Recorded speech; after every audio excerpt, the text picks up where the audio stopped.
जगतामधीशं चिदं स्वरूपशरणैकनाथं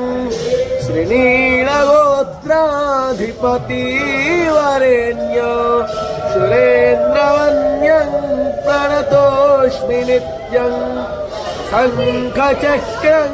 सकिरीटकुण्डलं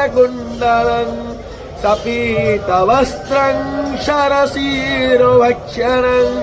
सहारवक्षस्थलकौस्तुभास्त्रियं नमामि विष्णु शिरसाश्चतुर्भुजम् ॐ हरिः ॐ नेमाधोमत्पिन्मानः मा जीवः वस्मै यजा